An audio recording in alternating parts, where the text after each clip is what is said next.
चलो भाई, अल्लाह का नाम लेके आज का सेशन रिज्यूम करते हैं, जिसके पार्ट 2 पे हम जाते हैं। पार्ट 2 में हम एओपी को कवर करेंगे।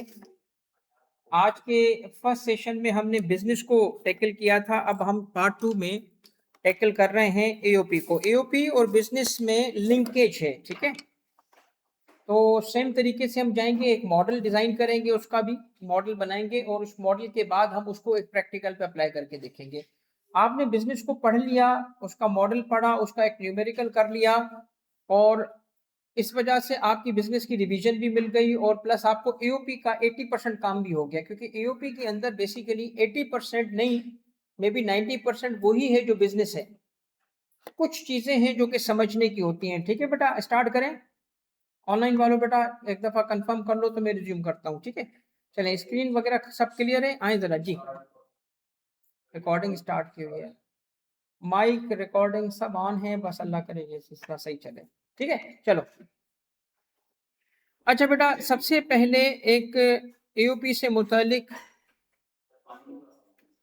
हाँ, एओपी से मुतालिक बुनियादी बात, कुछ बुनियादी बातें हैं और उन बुनियादी बेसिक चीज़ों को समझने के लिए आपको मास्टर शीट लानी पड़ेगी सामने और उसमें वही चीज़ जो मैं आपको कवर करवाना चाहता हूँ वो मौजूद है। कहाँ है भाई?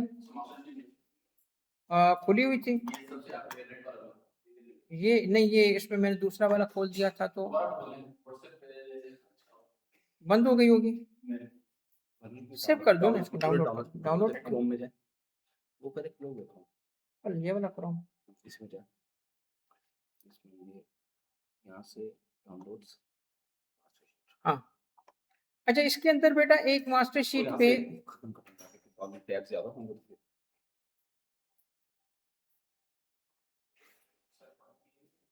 यार मैं पानी नहीं पी सकता क्योंकि मेरा गला बिल्कुल ऐसा है कि वो पेन हो रहा है इस वक्त। पीऊंगा तो पेन होगा फिर, इसीलिए रिस्क नहीं ले रहा, क्लास कंप्लीट कर लूंगा। चाय देखो अब मैंने जाया कर दी है मगर फिर भी चाहिए। चाय गर्म में वो आधा कप चाय पीऊंगा बस। मैं आपको इसीलिए कहा था ना, आज चाय पिलाओगे तो भाई भाई एक्टिव रहेगा, वरना। अच्छा यार, इसमें एक तो किधर गया यार? हाँ, ये खुल गया।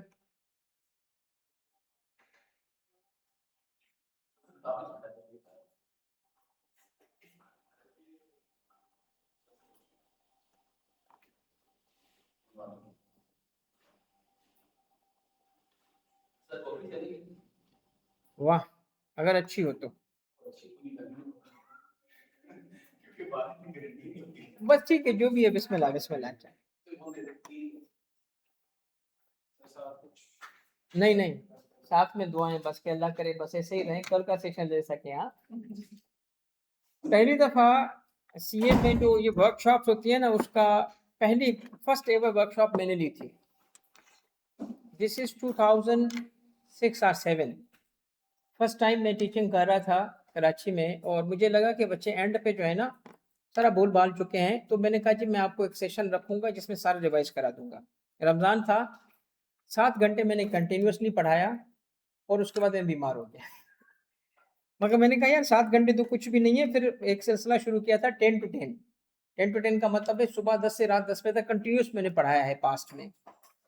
और इस सेशन की वजह से बड़ी अल्हम्दुलिल्लाह दुआएं मिली, मगर चंद बच्चों के जो सोशल मीडिया पे कमेंट की वजह से मैंने कहा यार मतलब मट्टी पा यार, इनके लिए उल्टे लटक जाते हैं मगर खुश फिर भी नहीं होते। एक बच्चे ने कहा कि सर आखिर में आके कोर्स पढ़ाते हैं 10-10 घंटे 12-12 घंटे लगे। मैंने कहा लानत, शक्ल पे लानत भी डिजर्व नहीं करता मेरी। ओ भाई, पढ़ाया हुआ कोर्स रिवाइज करवाओ तो क्या बोलता है बच्चा, पढ़ा रहे हैं और तूने नहीं पढ़ा ना, तेरे लिए तो आया था तो दुआ देना भाई, कौन से पैसे मांग रहा हूँ तुझसे इससे। यकीन करें कि अगर मैं सीए टीचिंग छोड़ के प्रोफेशनल ट्रेनिंग पे चला जाऊँ ना, मुझे पैसे की जरूरत नहीं पड़ेगी। ये तो तुम लोगों से दिल लगा हुआ है यार, यकीन कर लो यार, प्यारे बच्चे होते हैं सीए के। मगर बहरहाल 4 बच्चों की वजह से तो तकलीफ होती है। यकीन कर लो, जितनी तकलीफ होती है ना आपको हम बताते नहीं है, क्योंकि भाई वाह वाह नहीं करो, कोई बात नहीं है, एक बच्चा नहीं पढ़ने वाला, यकीन कर लो, सीए में मैं अभी अल्लाह का रिकॉर्डिंग हो रही है, देखिए मैं बुराई नहीं करना चाहता, रिकॉर्डिंग हो रही है, पॉज कर, मैं कुछ बुराई नहीं करना चाहता, बैठ जा बैठ जा बैठ जा। यकीन कर लो, कुछ चीजें ऐसी होती हैं जो बच्चे को हम बोल नहीं सकते। एक चीज मुझे एक टीचर ने नेगेटिव बोली थी, क्योंकि मैं और मेरा एक दोस्त ऐसा है, दोस्त लफ्ज कम है उसके लिए, मतलब हाई लफ्ज कम है उसके लिए। वो मेरे लिए ऐसे है कि अगर आज अल्हम्दुलिल्लाह एक सीनियर ऑफिसर हूँ, अब आजकल तो हेड ऑफिस में बैठा हुआ हूँ और मजे, हाँ, जिस बिल्डिंग को देख के हम लोग कहते हैं एफबीआर, अब उसकी बालकनी में बैठ के भाई चाय पीते हैं, हाँ, मजा आता है बड़ा कि यार भाई यहाँ पहुंच गया है, अल्हम्दुलिल्लाह, अल्लाह का शुक्र है। तो इस पोजीशन पे पहुंचा हुआ हूँ, और मुझे वो मेरा दोस्त कहीं चौक पे मिल जाए, रास्ते पे मिल जाए, और मुझे बुला के इशारा करे ना, और बोले मेरी चप्पल साफ कर, अल्लाह की कसम मैं देर नहीं करूंगा, अपनी शर्ट से चप्पल साफ करूंगा उसकी, ऐसा दोस्त है। उसका नाम है मुदस्सर, ठीक है। ऐसे दोस्त बड़ी नेमत होते हैं, ठीक है, हीरे होते हैं, ठीक है। तो बहुत सारी चीजें होती हैं इंसान की। तो कभी कभी वो सीए में रहा है तो पूछता है, तो मैं उसको कहता, वो कहता है यार तुमने सीए के अलावा कहीं क्यों नहीं पढ़ा, मतलब मुझे आईबीए कराची से एक एक लम से इस वक्त ऑफर है, मैं नहीं जाता, मगर नहीं सीए क्यों नहीं बन सकता, मेरे लिए पैसा कमाना इतना आसान है, मगर असल में आपकी चॉइस है। और मैं आपको आज बताता हूँ कि मैं सीए को क्यों, सीए के जो वास्ट मेजॉरिटी बच्चा है ना, वास्ट मेजॉरिटी, वो मुझे इतना प्यारा लगता है। वास्ट मेजॉरिटी बच्चा, यानी 95% बच्चा ऐसा है ना जिसके साथ मेरा ऐसा दिल है जैसा मेरे अपने बच्चों के साथ है, हसान और कस्बा के साथ है ना, मेरा दिल है इन बच्चों के साथ, इतने प्यारे बच्चे। वो 5% बच्चा ना फिर उतनी तकलीफ भी देता है, वो जो रिमेनिंग 5% है ना, यकीन कर लो हम उसको बोलना नहीं चाहते, कोई लफ्ज नहीं बोलना चाहते। एक दफा वो दोस्त का मैंने जिक्र किया ना, उसकी एक और बात याद आ गई। उसका और मेरा कंपटीशन होता था क्लास में। तो वो करता क्या था, जब टीचर कोई भी प्रैक्टिस सवाल देगा ना, तो वो उसकी डेटा लिखता था, मैं सवाल को कॉपी करता था, मुकम्मिल करता था, मगर फिर भी मैं उससे पहले कर लेता था। मगर क्योंकि वो डेटा लिखता था तो 51% वो पहले कर लेता था, कभी मैं पहले कर लूं कभी वो कर ले। तो एक दफा मैं लगा हुआ लिखने में, तो टीचर ने बोला तारिक मुदस्सिर से आगे नहीं बढ़ सकते। मुदस्सिर तो मुदस्सिर भी था ना भाई, वो ऐसा दोस्त है मेरा। मैंने क्या बोला कि मैं आप अपनी शर्ट से उसकी चप्पल साफ करूंगा, अल्लाह की कसम, ऐसा दोस्त है मेरा। कितनी बड़ी पोजीशन पे पहुंच जाऊं ना, तब भी मैं उसके लिए ऐसे हूं जैसे वो मेरा मेरा मालिक है, मैं उसका नौकर हूं, ऐसे दोस्त। अंदाजा है आपको कि कैसी दोस्ती होगी हमारी, ठीक है। आजकल नाराज भी है क्योंकि मैं बिजी भी हो गया हूं ना, तो वो फिर बड़ी मुझे तकलीफ होती है कभी उसकी कॉल आई और मैं ना उठा सकूं, बट एनीवे भाइयों की तरह दोस्त है। कंपटीशन तो था, तो जिस दिन टीचर ने ये बोला ना तारिक आगे नहीं बढ़ सकते, यकीन करने उस दिन मैं घर पे आने की जगह कहीं और जा रहा था ऐसा बमशेल गिरा, ओए यार जिसको इम्प्रेस करने के लिए मैं मेहनत कर रहा हूँ, टीचर को वो क्या बोल रहे हैं। इतनी तकलीफ हुई उस दिन के बाद, मैंने आज तक कभी किसी को नेगेटिव लफ्ज नहीं बोला और ना बोलूंगा, बच्चों को नहीं बोलता मैं। बुराइयां करते हैं, यकीन कर लो मैं चुप रहता हूँ, खामोश रहता हूँ, खामोश, बोलता नहीं हूँ। या किसी बच्चे का दिल दुखेगा ना, वो एक पूरी फैमिली होती है, फैमिली होती है पूरी। वो बेचारा चीख नहीं पढ़ रहा, मगर उसको बोलना नहीं है मैंने, अगर बोलने पे आए ना, यकीन कर लो उसकी वो इज्जत करना, वो इज्जत करे ना कि उसको उम्र भर याद रहे कि एक उस्ताद के लिए लफ्ज बोलने से पहले सोचना होता है। जो तुम्हारे लिए उस्ताद करता है ना, वो बाप से बढ़ के होता है, ठीक है, मगर फिर भी चुप रहते हैं। एक ऐसे बच्चे भी हमें मिलते हैं, यकीन कर लो, जिनकी बेसिक स्पेलिंग की गलतियां देख के ना मुझे तकलीफ होती है, जो अंग्रेजी का जुमला नहीं लिख पाता, पढ़ता बिल्कुल भी नहीं है, और आखिर में आके कहता है सर ने नहीं पढ़ा है। वो सर उल्टे लटक के खड़े थे तेरे साथ यार अभी भी। आज यकीन करे मेरी वाइफ ने कहा आप नहीं जाएं, छोड़ें, मैंने कहा नहीं, मैंने आज प्रॉमिस किया, आज के बाद डिले नहीं हो सकता। तो मैंने कहा जी हैवी मेडिसिन लेके जाओ, तो आपके साथ बेटा अभी एग्जाम तक मैं हूं, तो जिसने भी, बस अल्लाह पे रखो, दुआ करो कि अल्लाह हमारे लिए आसानी करे, बट आपका पेपर इंशाल्लाह मैं आपके साथ खड़ा हूं, एक एक चीज में आप जस्ट टू टेल मी आपका एओपी अभी होगा, आपका सैलरी होगा, आपका फिर सेल्स टैक्स हो गया, फिर कल आप हो जाएंगे ओके कि ये अब मुझसे हो सकता है, फिर आऊंगा थ्योरी की तरफ, फिर मैं उसके बाद रोज 5 घंटे 10 घंटे जितने बोलो क्वेरीज के लिए हाजिर हूं। मगर फायदा कौन ले सकेगा? जो पॉजिटिव रह के काम करेगा। ओके, पॉजिटिव रह के काम करेगा। पॉजिटिव रहना कैसा होता है कि इतने टाइम में भी हो सकता है। मैं आपको एक बात बताऊं, मैंने आपको क्या कहा, आखिरी दिन तक हिम्मत नहीं हारना, आखिरी दिन तक, आखिरी लम्हे तक। एक बच्चे की मैं मिसाल देता हूँ, मैंने इस दफा फैसला तो यही किया था कि 10 to 10 नहीं करूंगा, इस दफा नहीं करूंगा, क्योंकि यार इसकी वजह से बंदे को ना हैवी, मुझे तो कॉस्ट पे करनी पड़ती है ना। 12 घंटे बोलना, 12 घंटे में 1 आध घंटे का ही ब्रेक मिलता है मुझे, 10 घंटे बोलना, पूरा कोर्स रिवाइज कराना, मेरे पे फर्ज थोड़ी है। मगर ये करने के बाद वो 4 बच्चे भी उठ के, वही 5% वाले, तो मैं इस दफा फिर उनको लानत भेजता हूँ, 5% वालों को 95 वालों के लिए कर ही लेता हूँ फिर। ठीक है, तो मैं आपको वो कर दूंगा, पूरा कोर्स भी रिवाइज करा दूंगा एक दिन के अंदर। ये आप देखें ना, 95% तो आपको ऐसे, अरे 95% मुझे इतने प्यारे हैं कि मैं कहीं जा ही नहीं रहा। दुआ कर रहे हैं। अरे मैं कहीं जा ही नहीं रहा, बिलीव मी। मुझे अभी ऑफर आई, वो पता है पर आवर मुझे कितना ऑफर कर रहे थे? 35,000। एक है इदारा, they are offering me 35,000 per hour. मैं कहा नो, टाइम नहीं है मेरे पास। मैं तो वही कह रहा हूँ ना, जॉब छोड़ दूं तो पैसा ही पैसा है ना, मगर नहीं छोड़ूंगा, चॉइस है ना मेरी। सीए मेरी चॉइस है और टैक्स की नौकरी मेरी चॉइस है, इसी में रहूंगा बस। ठीक है, सीए बुनियादी टीचिंग है उस 95% बच्चे के लिए, बहुत प्यारा बच्चा है यार, और जितनी इज्जत देता है यार, वो मुझे पता है ना। वो क्वालिफाई होने के बाद जब पहली कॉल अपना बाप को ना करे, मुझे करे, फिर ये इज्जत नहीं है कि sir thank you very much. भाई ये सबकी बात नहीं कर रहा, ऑब्वियसली ऐसा आप लोग नहीं करना, अब्बा को पहले बताना भाई। वो इसलिए कि उस बच्चे के लिए हमने भी तो अल्हम्दुलिल्लाह कुछ किया होगा ना। तो एनीवे बेटा, चलिए आगे बढ़ते हैं, आज का सेशन स्टार्ट कर। भाई इसको काट देना, इस हिस्से को, ये जज्बाती हिस्से को काट के आगे। ओके, अपलोड नहीं, इस सेशन को करना अपलोड, इस बात को करने की जरूरत नहीं है। ठीक है, वो भी बच्चे हैं यार, 5% भी बच्चे हैं, आपको अंदाजा नहीं है किस मुश्किल हालात में जिंदगी गुजारते होंगे। वो नहीं पढ़ पा रहे या नहीं पढ़ पा रहे, दिक्कत हुई उनकी, कुछ गलतियां खुद की भी होती हैं, कुछ सिस्टम की भी तो है ना। एजुकेशन सिस्टम क्या है हमारा, मैं अगर उसकी स्पेलिंग की गलतियां, एक जुमला नहीं लिख पा रहा, तो उससे ज्यादा मैं ब्लेम सिस्टम को करूंगा ना। सिस्टम क्यों है ऐसा हमारा? बट एनीवे वो भी प्यारा है हमें।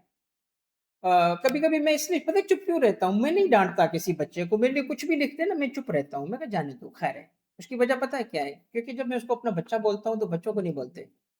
बच्चे जब छोटे होते हैं ना, तो आपको पता होगा, वो उनके दांत आते हैं तो क्या करते हैं? वो काटते हैं, बच्चे काटते हैं। तो मेरी बेटी थी ना, फर्स्ट औलाद बेटी है, कस्बा। तो उसने एक दफा मुझे ना, ऐसे ही बैठी थी, तो मैं जैसे घर से वापस जाऊंगा ना, तो बेटी है तो वो मेरा काम है भाई बेटी के पीछे पीछे घूमना।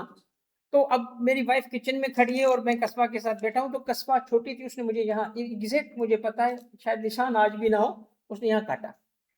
अब आपको पता है वो, उसका नए दांत थे, जब उसने काटा, उसको नहीं पता ना वो मेरी बेटी है। तो मेरी वाइफ देख रही है, अब उसने समझा कि हाथ निकालेगा या उसको, मैं नहीं हाथ छुड़वा रहा। मैं इसलिए नहीं छुड़वा रहा कि मेरी बेटी को चोट ना लग जाए, तो मैं उसको काटने दे रहा हूँ। जब मेरी वाइफ ने देखा ना कि ये ब्लड आ रहा है इसका, तो भागती हुई आई, धक्का दिया, पागल हो गया।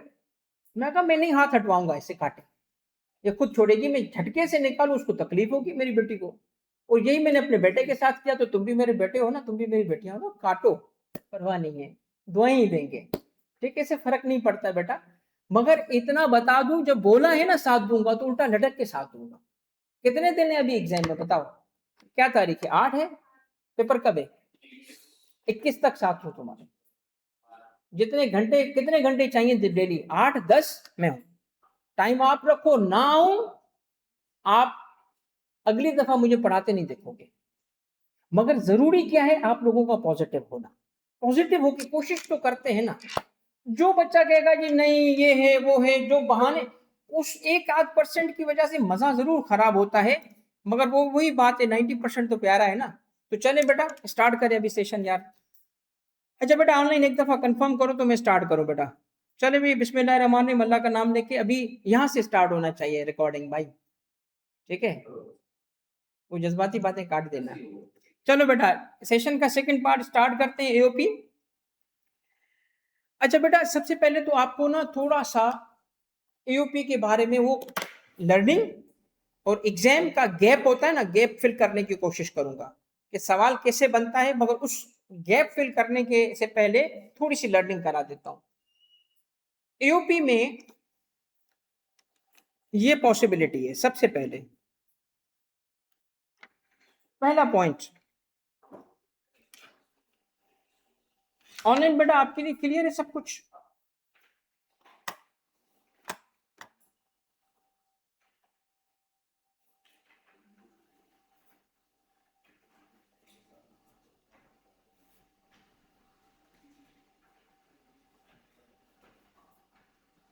अच्छा बेटा यार, ये देखना जरा हम कनेक्टेड हैं। वो क्या मैंने डिस्कनेक्ट तो नहीं कर दिया?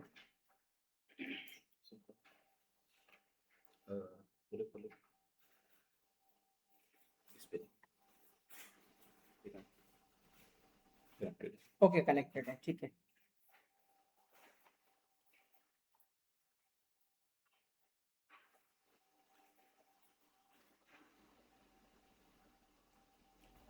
इस वाली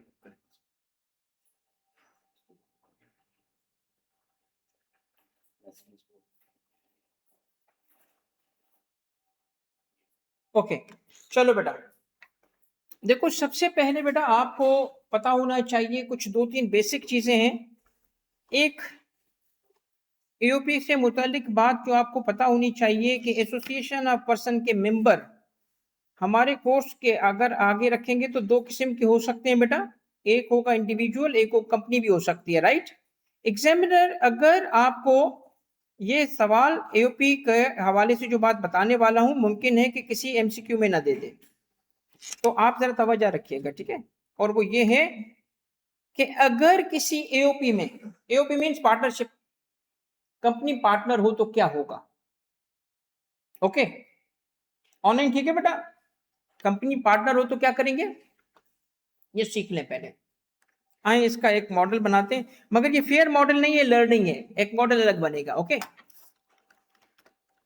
सबसे पहले एओपी के अंदर हमारे पास पार्टनर थे ए प्लस बी प्लस कंपनी। कितने पार्टनर हो गए? 3, ठीक है, 3 पार्टनर है। ओके बेटा, अब एओपी की जो भी इनकम आएगी, नेट इनकम, जो भी इनकम आएगी, आपने कैलकुलेशन करना अभी सीखना है, वो हम सीखेंगे। जो भी इनकम आएगी, ओके, इस इनकम से इसका शेयर माइनस करेंगे। ये पहला पॉइंट है आपको समझने का। ओके, और जो बाकी होगा वो एओपी की टैक्सेबल इनकम होगी। तो पहला पॉइंट आपने क्या सीखा? कंपनी का शेयर एओपी के हैंड्स में टैक्स नहीं होता। हाँ, प्रैक्टिकली तो करवा रहा हूं अभी, प्रैक्टिकल के लिए तो लेके जा रहा हूं। मगर आपने एक बात सीखी, पहली बात क्या सीखी बेटा ऑनलाइन वालों? अगर एओपी में कंपनी मेंबर हो, उसका शेयर कंपनी के हैंड्स में टैक्स नहीं होगा। उसे क्या करेंगे? लेस करके किसके पास टैक्स करेंगे? किसके पास टैक्स करेंगे? कंपनी के पास। वो कंपनी की इनकम में ऐड हो जाएगा जो खुद उसने कमाई है, और उसके साथ टैक्स होगा। और कंपनी का रेट चूंकि 29% है, तो 10 रुपए हो 100 रुपए हो, रेट 29 ही रहेगा। ये पॉइंट क्लियर है? कंपनी का सवाल आ ही नहीं सकता ना, इसीलिए हमने लेस कर देना है बस। मगर एहतियातन बता रहा हूं क्योंकि वो पीता भी है चाय, तो कहीं उस वक्त याद तो, हाँ यार सर ने तो बोला था 29% कंपनी का, तो फिर उस वक्त याद आ जाए। एमसीक्यू में शायद बात काम आ जाए। ओके, ऑनलाइन ठीक है बेटा? पहला पॉइंट क्लियर? इसका मतलब क्या हुआ कि हम जब टैक्स लगाएंगे तो ए और बी की इनकम पे साथ टैक्स लग रहा होगा, ना कि कंपनी की। ओके, ठीक है। ये देखें, company as a member, share from AOP is taxable for company. कैसे? If member of AOP is company, the share of such company shall be excluded from the taxable income and tax in the ends of year. Point clear है? Okay, आए इधर दूसरी चीज। इसीलिए आज तक numerical देखोगे तो उसमें पार्टनर्स में कंपनी कभी भी नहीं आया, पार्टनर्स कभी भी कंपनी नहीं आया। आज तक न्यूमेरिकल में कंपनी को उसने एज अ पार्टनर शामिल नहीं किया, मगर शामिल करेगा तो भी टेंशन कोई नहीं है। क्या करेंगे हम? इनकम कैलकुलेट करके रेट लगाने से पहले, टैक्स रेट लगाने से पहले कंपनी का शेयर पता, यही तो करना है। हो सकता है इस दफा पूछ ले, तो ये माइनस करना नहीं भूलना, बाकी जो बच गया उस पर टैक्स रेट लगाएंगे हम। ओके, सेकंड पॉइंट, जब सवाल बनता है एओपी का, आए आईकेप के पास के उन सवालों की तरफ हम जाते हैं जिन पे हम रुके थे। ये इसके बाद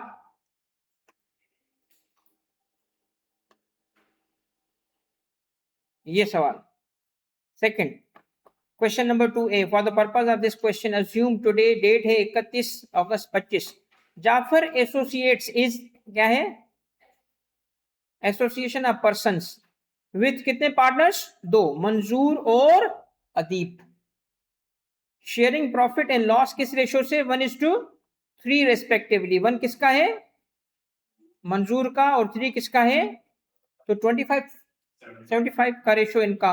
following information has been extracted from their record, जिसमें सेल्स कितनी है? 35 million.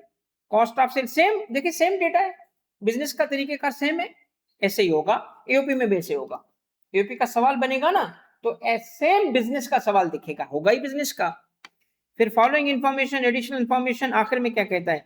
Under the provisions of income tax ordinance compute total taxable income. गौर से देखो, under appropriated compute total taxable income, Manzoor और अदीब। अब जरा गौर से बेटा दूसरा पॉइंट सीखो। पहला पॉइंट क्या बताया था? कंपनी की इनकम लेस करेंगे। दूसरा पॉइंट क्या है? जब एओपी पे सवाल बनता है तो वो एक नहीं 2 सवाल होते हैं या 3 होते हैं, एक सवाल नहीं होता, 2 या 3 सवाल होते हैं। कैसे? एग्जैक्ट यही सवाल देखो, पहले कहता है एओपी की इनकम कैलकुलेट करो, फिर कहता है मंजूर की भी इनकम कैलकुलेट करो, फिर कहता है अदीब की भी करो। कितने सवाल हो गए? तो अब सुनना क्या है आपने, मेरी बात तवज्जो से सुनोगे फायदे में रहोगे। जब हमें एओपी की इनकम या एओपी का टैक्स कैलकुलेट करना हुआ तो उसमें और बिजनेस के सवाल में कोई फर्क नहीं है सिवाय 2 बातों, बस कोई फर्क नहीं है। आंखें बंद करके बिजनेस का सवाल सॉल्व करो जैसे अभी किया आपने, बस 2 यूनिक पॉइंट है। एओपी की इनकम, एओपी की बात कर रहा हूं, मंजूर और अदीब की नहीं, मेंबर की नहीं। एओपी की इनकम जब कैलकुलेट करेंगे, उस पर टैक्स कैलकुलेट करेंगे, सेम बिजनेस, एवरीथिंग सेम, सिवाय कितने? 2। वो 2 पॉइंट सीख लो बस। पहला, एक डिडक्शन नॉट अलाउड है। अब तक बोल रहा था एओपी एओपी करूंगा, अब आगे उस पर ये चीज ना ना ना ना ना ना। हाँ बेटा, ये इस मास्टर शीट पे समराइज पहले ही किया हुआ है, आपको इधर उधर जाने की जरूरत कोई नहीं है। ये मास्टर शीट का नंबर है, प्लीज मास्टर शीट आपके पास होनी चाहिए, नंबर 10। इस मास्टर शीट के अंदर 10 पे यहां देखें, ये दोनों पॉइंट्स मैंने लिखे हुए हैं। ये देखो, 2 स्पेशल प्रोविजंस फॉर एओपी, ये दोनों यहां मौजूद है। बस ये समझ लो, आपका एओपी मुकम्मिल, मुझे पढ़ाना भी नहीं पड़ेगा। एओपी का कोई सवाल उठाओ ना हो, अगली दफा पढ़ाऊंगा। मतलब मैं पढ़ाना तो नहीं छोड़ूंगा ना भाई, ये ना समझो जज्बाती होके। हाँ, 2 पॉइंट्स कौन से हैं? पहला कौन सा है? ये कहता है अगर एओपी ने क्या पे किया है? Salary, interest, POD, profit on debt, commission, brokerage या रेम्यूनरेशन किसे कहते हैं पता है? वर्क के पैसों को, रिवार्ड फॉर वर्क, वर्क। अब गौर से देखो, गौर से बेटा, गौर से देखो, एक आपको पॉइंट बताने वाला हूं, वो आने वाला है अभी। और वो क्या? 5 नाम इस्तेमाल किए इसने, 5। पहला कौन सा? सैलरी। दूसरा, तीसरा, चौथा, पांचवा। रेम्यूनरेशन भी सैलरी की तरह, सैलरी नाम नहीं है, कुछ और है, बट वर्क के पैसे, वर्क के, कुछ भी नाम रख दो बट वर्क के पैसे। ओके, ये डिसअलाउ किया है, एओपी को डिसअलाउ कर दिया बेटा, ऑनलाइन एओपी को डिसअलाउ कर दिया। क्यों किया बताता हूं, लॉजिक भी बताऊंगा। अगर एओपी की कंप्यूटेशन करते वक्त ये एक्सपेंस में शो हो तो हम एड बैक करेंगे। उसने डिडक्ट किए ना एओपी ने, हम एड बैक कर देंगे, पांचों को क्या करेंगे? Add back. अब एग्जामिनर क्या पूछेगा, सुनो। एग्जामिनर कहेगा कि एक पार्टनर ने अपनी एओपी को लोन दिया और इस पे इंटरेस्ट चार्ज कर रहा है, हम कहेंगे एड बैक। एग्जामिनर कहेगा कि एक एओपी अपने पार्टनर को क्लाइंट्स लाने की वजह से कमीशन दे रहा है, हम कहेंगे एड बैक। या सैलरी एक पार्टनर चार्ज कर रहा है, हम कहेंगे एड बैक। मगर ये सुनना अब अगली बात, एक पार्टनर ने अपनी ही एओपी को एक बिल्डिंग रेंट पे दी, एओपी रेंट चार्ज कर रहा है, इसकी डिडक्शन मिल जाएगी। रेंट की डिडक्शन डिसअलाउ नहीं है क्योंकि लिस्ट में शामिल नहीं है। हर अमाउंट नहीं डिसअलाउ कर देंगे हम, सिर्फ यही करेंगे जो उसमें लिखे हैं। और उसमें लिखे हुए कौन से? Salary, interest, profit on debt, commission, brokerage और रेम्यूनरेशन में रेंट नहीं आता।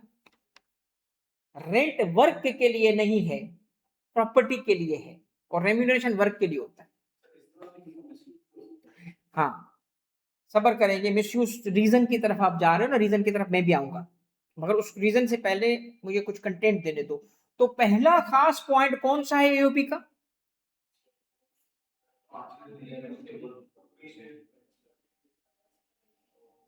पांच एक्सपेंसेस अगर क्लेम किए गए होंगे तो हम एडबैक कर देंगे। और वो कौन से हैं? Salary, interest, commission, brokerage, remuneration. कौन सा? जो कि एओपी ने अपने मेंबर को, पार्टनर को इनकर किया होगा, इंप्लॉइज का नहीं, मेंबर का। ओके, समझ आ गया भाई? ये डिडक्शन नॉट अलाउड हो जाएगा। आगे बढ़ूं, सेकंड पॉइंट। अब सुनो सेकंड पॉइंट। एक सेक्शन है, उसका नाम है इनकम ऑफ ज्वाइंट ओनर्स। उसकी वजह से ये सेकंड पॉइंट अप्लाई करता है, इनकम ऑफ ज्वाइंट ओनर्स की वजह से। अगर एओपी की इनकम में आपको प्रॉपर्टी इनकम दिखे, एओपी की इनकम में प्रॉपर्टी इनकम दिखे, वो एओपी के पास टैक्स नहीं करेंगे। ये भी यूनिक है। कौन सी इनकम एओपी के हैंड्स में टैक्स नहीं होगी? Property income. तो कहता है अच्छा, प्रॉपर्टी इनकम क्यों टैक्स नहीं कर रहे हो? क्योंकि लॉ कहता है कि अगर कोई प्रॉपर्टी है, ज्वाइंटली ओन्ड है, और उसके शेयर डेफिनेट या सर्टेनेबल हैं, तो इनकम को ज्वाइंट टैक्स नहीं करेंगे, तोड़ के टैक्स करेंगे। कैसे तोड़ के करेंगे? जिस रेशो से जिसकी इनकम होगी उसके पास जाएगी। तो दूसरा पॉइंट क्या सीखा आपने?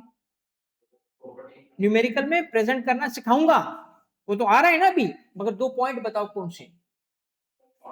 एक एक पहला पॉइंट क्या है? 5 एक्सपेंस डिडक्शन अलाउ नहीं होगा। दूसरा, इनकम फ्रॉम प्रॉपर्टी एओपी के हैंड्स में टैक्स नहीं होगा, पार्टनर के हैंड्स में टैक्स होगा। समझ आ गया भाई?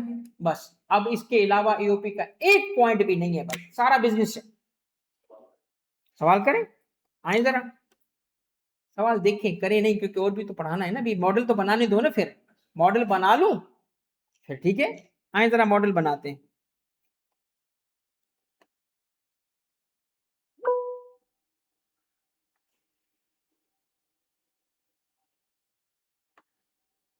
ये बिजनेस का मॉडल था,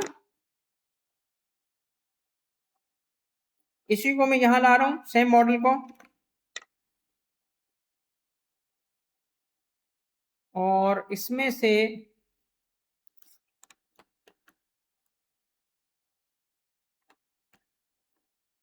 ये सवाल किसका था? किस एओपी का सवाल जो था इसके नीचे था ना, ये जाफर एसोसिएट्स। ये जाफर एसोसिएट्स पे रख के इसकी बात करते हैं, जाफर एसोसिएट्स, ठीक है, जो कि एओपी है। सेम मॉडल इस पे अप्लाई करेगा। जाफर एसोसिएट्स के अंदर आए तो इसकी इनकम कितनी थी? 13 मिलियन। तो 13 इसको कर देते हैं इधर।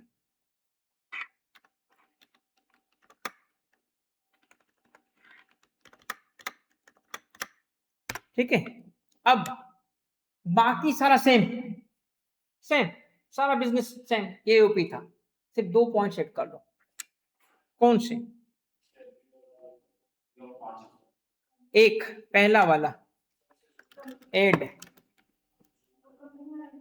नहीं कंपनी वाली बात यहां आप छोड़ दें, वो तो एक क्लैरिफिकेशन हो गई। 2 यूनिक बातें एओपी की कौन सी थी? नाम बताओ उसके, ऐसे नहीं 5 expense. Salary, profit on debt, commission और ब्रोकरेज तकरीबन एक ही चीज होती है, इसलिए मिला के लिख रहा हूं। और remuneration to member by AOP. हो गया भाई आपका एओपी, ठीक है ना, ये हो गया आपका। एक पॉइंट ऐड हो गया।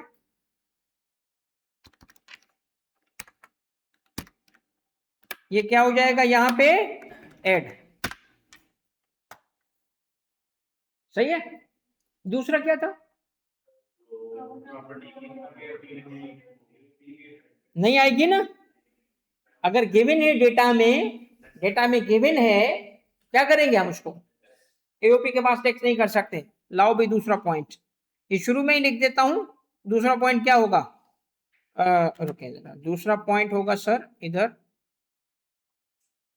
लेस, नहीं रुके रुके रुके रुके, हाँ इसको थोड़ा मैं रीअरेंज करना चाहता हूं ताकि ये पुरानी बात है तो ये नीचे आ जाए, ये नई बात है ये ऊपर चली जाए, और 2 नई बातें पूरी आ जाए। बाकी क्योंकि आपने पढ़ा हुआ है तो वो रिवाइज करने की जरूरत नहीं होगी आपको। क्या करूंगा भाई? लेस इनकम फ्रॉम प्रॉपर्टी, जिसमें इनकम फ्रॉम प्रॉपर्टी का क्या मतलब है, क्या होगा इसमें? रेंट फ्रॉम लैंड, या ये होगा, ये से लेस कर लेंगे, लेस कर देंगे। अच्छा जी, लेस तो कर लोगे, मगर फिर उसको हैंडल कैसे करोगे सवाल में भाई? ये भी तो सीख लो। मेंबर्स क्या आएगा, आप पता है क्या करोगे? आप इसमें जो भी फिगर आई ना वो इसमें एडजस्ट कर लोगे, और बाकी कैलकुलेशन जो होगी उसकी अलग कर लोगे, और ये लेस हो रहा है नेगेटिव। बेटा अब ये आपका कोई भी सवाल करें एओपी का, आपका एओपी की हद तक सवाल हो गया, खत्म, इससे बाहर नहीं जाएगा सवाल। और ये अल्हम्दुलिल्लाह अल्लाह की मेहरबानी से एक ऐसा मॉडल बन गया, आप एओपी भी रिवाइज कर चुके। एओपी था ये, बस यही है एओपी भाई। अब बताओ मुझे क्या पढ़ा उसमें? सिर्फ एक सवाल करने के बाद अगर आपको कॉन्फिडेंस ना आए, अगेन बोल रहा हूं अगली दफा पढ़ाऊंगा मतलब आपको नहीं पढ़ाऊंगा इंशाल्लाह, आपका पेपर पास हो जाएगा, किसी और को पढ़ाऊंगा भाई। अब एक बात सुनो, हैंडल करने का तरीका क्या? प्रॉपर्टी इनकम है ना, एक नोट में चली जाएगी, नोट लिखेंगे इनकम फ्रॉम प्रॉपर्टी कैलकुलेट होगा नोट पे, सेपरेट नोट लाएगा, उस पे इनकम फ्रॉम प्रॉपर्टी कैसे कैलकुलेट होता है? रेंट, और उससे माइनस क्या करते हैं? एक्सपेंसेस, और आएगा क्या? Income under head. आ गया ना? अब आप इसको कहां कैलकुलेशन कर रहे हो? ये हम कैलकुलेशन कर रहे हैं एक नोट में अलग से, किसी के पास भी नहीं कैलकुलेशन कर रहे हैं, ये मैं हाउ टू हैंडल सिखा रहा हूं। और पता है क्या करोगे फिर आप इसको, आप इसमें से कितने परसेंट था अदीब और उसका? 2 तो है ना लोग, मंजूर उसके पास 25, और अदीब बस करता हूं बेटा, और अदीब का 75, ऐसे करोगे बेटा। ये है आप जब कैलकुलेशन मंजूर की करोगे ना तो 25 उसको लिखाओगे। कैलकुलेशन उनके हैंड अलग से नहीं करेंगे, नोट में करके सिर्फ नेट इनकम तोड़ देंगे बस। और वहां आपने जो ये करना है, एओपी के वक्त क्या करोगे, सिर्फ एओपी के वक्त लिस्ट कर दो बस।